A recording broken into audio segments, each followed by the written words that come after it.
മുംബൈ ഭീകരാക്രമണ കേസിലെ മുഖ്യ സൂത്രധാരൻ തഹാവൂർ റാണയെ തിഹാർ ജയിലിൽ പാർപ്പിക്കും. കേസ് ദില്ലിയിൽ പരിഗണിക്കുന്ന സാഹചര്യത്തിലാണ് ഇത്. മുംബൈയിലേക്ക് തിരിച്ചയക്കില്ലെന്നും സൂചനയുണ്ട്. ദില്ലിയിലെ പ്രത്യേക NIA കോടതിയിലാണ് വിചാരണ നടക്കുക. തഹാവൂർ റാണയുടെ കേസിനായി പബ്ലിക് പ്രോസിക്യൂട്ടറെ നിയമിച്ചു.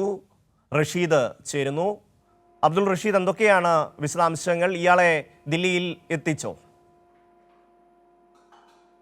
ഷമി, മുംബൈ ഭീകരാക്രമണ കേസിലെ സുപ്രധാന സൂത്രധാരനായിട്ടുള്ള തഹാവൂർ റാണയെ അല്പസമയത്തിനകം തന്നെ ദില്ലിയിൽ എത്തിക്കുമെന്നാണ് നമ്മൾ മനസ്സിലാക്കുന്നത്. ദില്ലി ഇന്റർനാഷണൽ എയർപോർട്ടിലാണ്, ഇന്ദിരാഗാന്ധി എയർപോർട്ടിലാണ് ഇദ്ദേഹത്തെ കൊണ്ടുവരുന്നത്. അല്പസമയത്തിനകം തന്നെ ഇവരുമായിട്ടുള്ള സുരക്ഷാ സംഘം, അതായത് ഇന്ത്യയിൽ നിന്നും പുറപ്പെട്ടുള്ള സുരക്ഷാ സംഘം ഈ പ്രതിയുമായി ഇന്ദിരാഗാന്ധി വിമാനത്താവളത്തിൽ എത്തിച്ചേരും. എന്തായാലും ഇവിടെ എത്തിച്ചേരുന്നത്, എയർപോർട്ടിൽ എത്തിച്ചേരുന്ന തഹാവൂർ റാണയെ അതീവ സുരക്ഷയോടു കൂടിയാണ് NIA ഓഫീസിലേക്ക് എത്തിക്കുന്നത്. ആദ്യഘട്ടത്തിൽ നേരത്തെ സൂചിപ്പിച്ചിരുന്നത് ഇയാളെ തിഹാർ ജയിലിലേക്ക് മാറ്റുമെന്നായിരുന്നു. അതേസമയം ഇപ്പോൾ തീരുമാനം മാറിയിരിക്കുന്നു. അതായത് എയർപോർട്ടിൽ എത്തുന്ന റാണയുമായി NIA പ്രത്യേക സുരക്ഷാ സംഘം NIA ആസ്ഥാനത്ത്, ദില്ലിയിലെ ആസ്ഥാനത്തേക്കായിരിക്കും ആദ്യം എത്തുക. ഇവിടുന്ന് ചോദ്യം ചെയ്തതിനു ശേഷമായിരിക്കും ദില്ലിയിലെ പട്ടിയാല കോടതിയിലേക്ക് കൊണ്ടുപോകുകയെന്ന വിവരമാണ് ഇപ്പോൾ ആഭ്യന്തര മന്ത്രാലയം പുറത്തുവിട്ടിരിക്കുന്നത്. എന്തായാലും ബുള്ളറ്റ് പ്രൂഫും അടക്കമുള്ള വാഹനങ്ങളിലായിരിക്കും ഇയാളെ ഇങ്ങോട്ടേക്ക് കൊണ്ടുവരുന്നത്. ഇതിന്റെ ഭാഗമായി പട്ടിയാല കോടതിയിലും